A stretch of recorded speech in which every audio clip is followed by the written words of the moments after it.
ലക്ഷയുദ്ധം task Noora തൂക്കിയിരിക്കുന്നു. 3,50,000 രൂപ ഇനി നൂറയ്ക്ക് സ്വന്തം.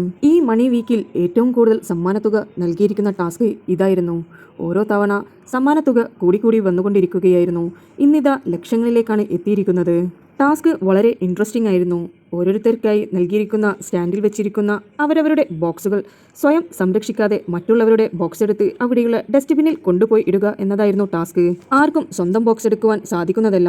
ആരാണോ മറ്റുള്ളവരുടെ ബോക്സ് അതിവേഗത്തിൽ കൊണ്ടുപോയി ഡസ്റ്റ്ബിന്നിൽ ഇടുന്നതോ അവർ ആ ടാസ്കിൽ നിന്ന് ഔട്ടാവുകയാണ് ചെയ്യുന്നത്. അങ്ങനെ പല ഘട്ടങ്ങളായിട്ടായിരുന്നു ടാസ്ക് ഉണ്ടായിരുന്നത്.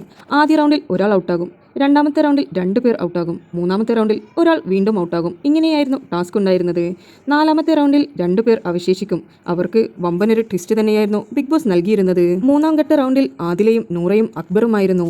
എന്നാൽ നൂറ വളരെ ഫെയർ ഗെയിം കളിച്ചുകൊണ്ട് അക്ബറിന്റെ കൂടെ സപ്പോർട്ട് ചെയ്ത് നിന്നുകൊണ്ട് ആദിലയെ പുറത്താക്കുകയായിരുന്നു.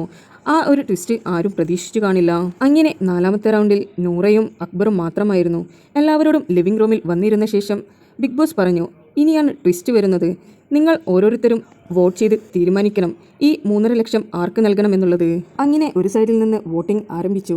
നൂറയ്ക്ക് വളരെ സിമ്പിളായി തന്നെ ആദിലയെ സംരക്ഷിക്കാമായിരുന്നു. എന്നിട്ടും നൂറ അത് ചെയ്യാതെ അക്ബറിനെ സംരക്ഷിച്ചു നിന്ന ആ ഫെയർ ഗെയിമിനെ എല്ലാവരും അഭിനന്ദിച്ചു. എല്ലാ വോട്ടുകളും നൂറയ്ക്ക് തന്നെയായിരുന്നു. ഒരാൾ പോലും അക്ബറിന് വേണ്ടി വോട്ട് ചെയ്തില്ല. എല്ലാവരും പറഞ്ഞത് ഇപ്പോൾ പണത്തിൻ്റെ ആവശ്യം അവർക്ക് തന്നെയാണ്. അവർ വലിയൊരു സ്ട്രഗ്ലിംഗ് പീരീഡിലാണ് ഉള്ളത്.